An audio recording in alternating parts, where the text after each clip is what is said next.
Hi, welcome once again to M5's English language learning program, Let's Speak English. I'm Gav Duncan and I'm here on your TV screen to help you learn English.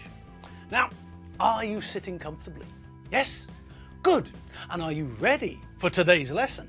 Yes? Good. Okay, well, let's learn English together. And hello again, people. Yes, hello and welcome.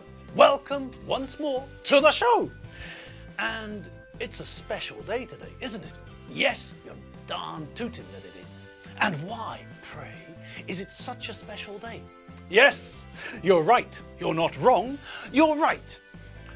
You're like the Wright brothers, only there's more of you. There were just two of them. And you don't invent planes, but you just, well, you get things right. All right, so tell me again, why is today a special day?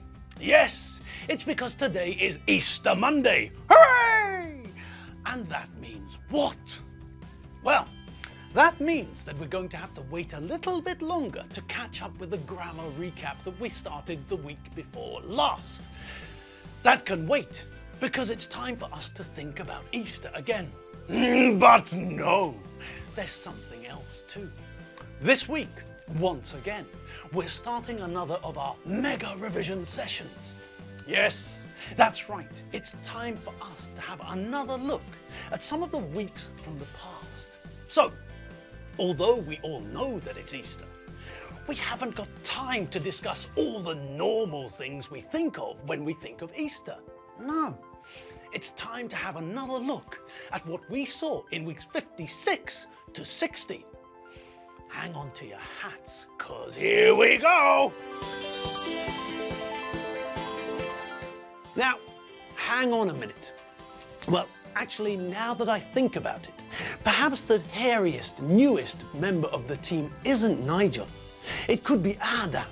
You see, our young camera technician and clapper loader, Adam, he bought a drink a couple of hours ago, some strange, unique soft drink from the local Chinese market. It was a drink made with chimpanzee testosterone. And, well, it made Adam hairier than Nigel. Look what happened to him.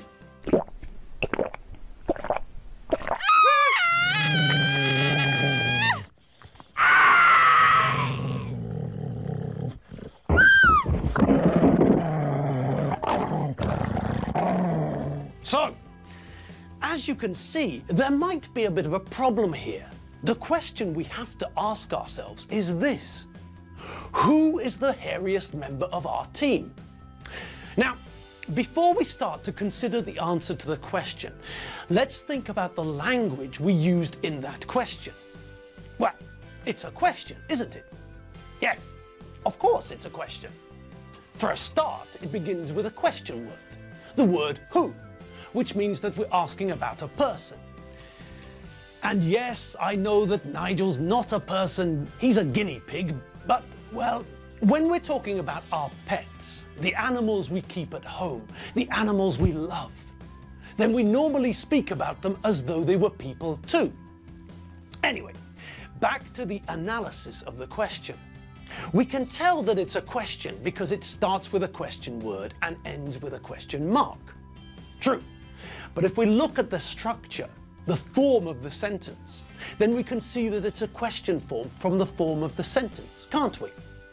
Yes. What do we all remember about the difference between a statement and a question? Yes, that's right. The word order is different, isn't it? When we make a sentence in English, we follow a certain particular pattern, don't we? We start with a subject, I, the cast of the professionals, Mr. T, Evel Knievel, or whoever. Then we follow that subject with a verb, remembering that we have to conjugate the verb. If we're using a verb in the present simple, for example, we remember that we have to conjugate for some different subjects. With regular verbs in the present simple, we have to add an S to the third person singular form when we conjugate. We all remember this, don't we?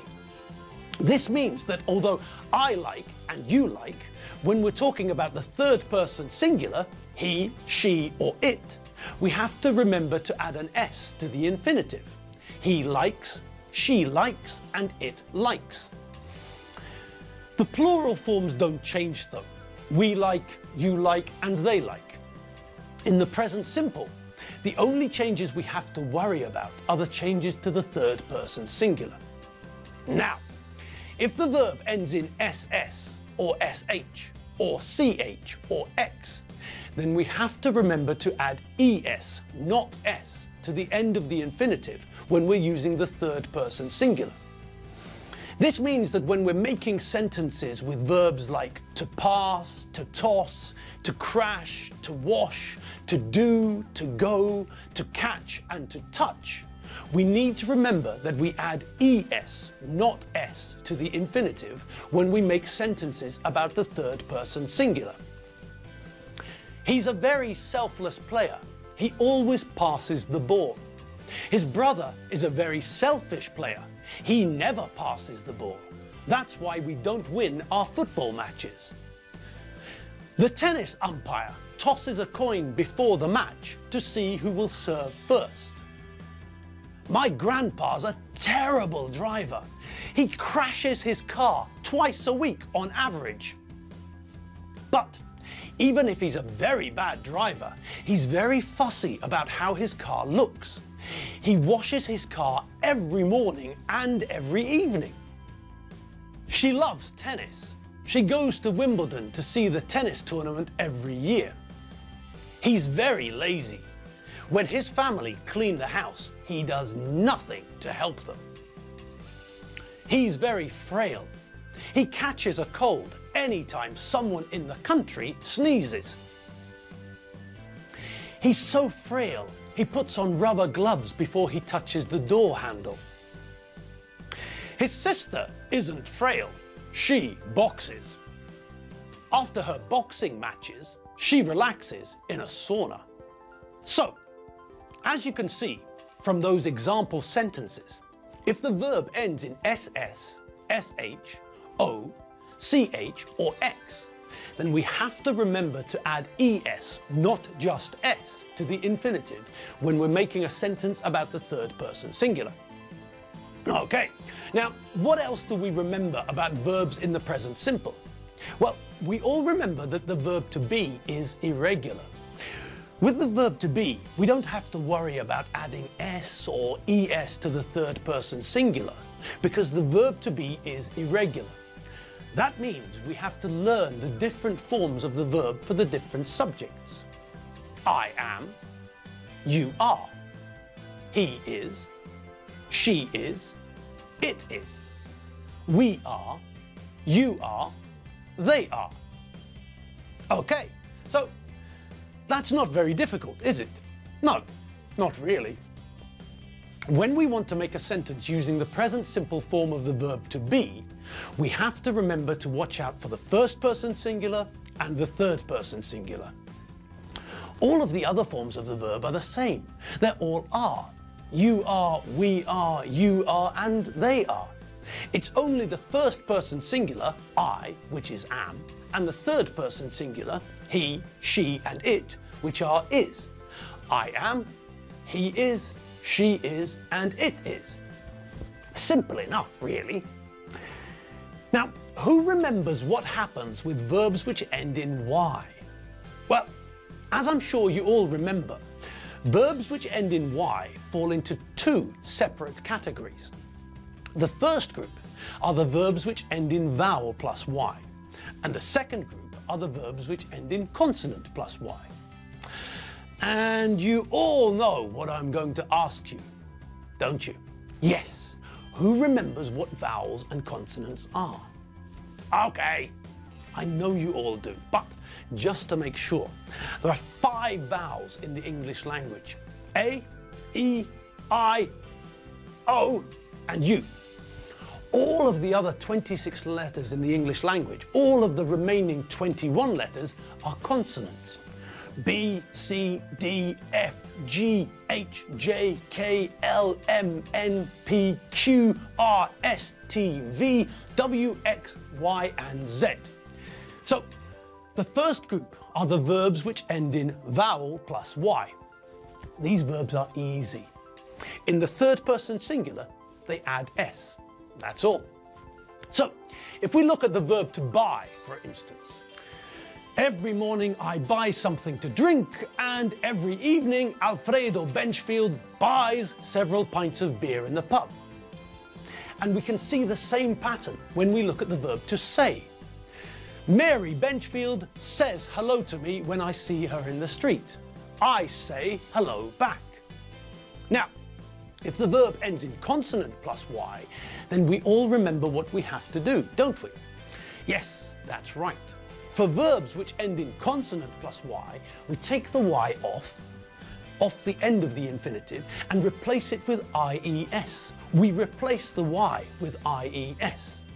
So, if we look at a sentence using the verb to worry, for example, his mother worries about him all the time. And we can see the same pattern when we look at another verb which ends in consonant plus Y. The verb to try, or the verb to study, for instance. She studies very hard every evening. Her brother tries to follow her example. Okay, so we remember the rules for spelling when we're using verbs which end in Y in the present simple tense for the third person singular. Now, when we make a positive sentence in English, we all remember that we follow this pattern. Subject plus verb plus object. Alfredo likes beer. I like pizza. We like computer games. Now, when we want to make a negative sentence in the present simple, we have to use an auxiliary verb, the verb to do. This means that we place the auxiliary verb with not added to it between the subject and the main verb, like this. Subject plus do, auxiliary verb, plus not, plus main verb, plus object. Alfredo does not, like cider. I do not like horror films. We do not like flamenco music. Okay, but there's another part of the present simple that we need to think about too. When we make a positive sentence in English using the present simple form of the verb to be, then we follow the same pattern as with all other sentences, subject plus verb. With sentences where we're using the verb to be, we don't normally have an object, but follow the verb with an adjective, for example. I am, British and Hungarian. You are 23 years old. They are tired. You are interested in microchip technology.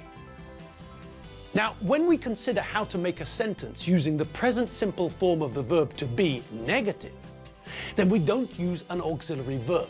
We don't need the auxiliary verb to do. We simply have to add not to the present simple form of the verb to be, like this. I am not Zimbabwean and Canadian. You're not, or you are not 2,364 years old. They're not, or they are not excited.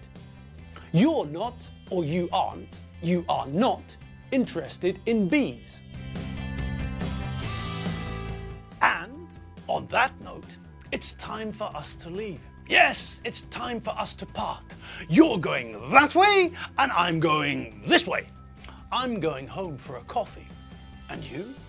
Well, I don't know about you, but you all know that you've probably got some chores to do.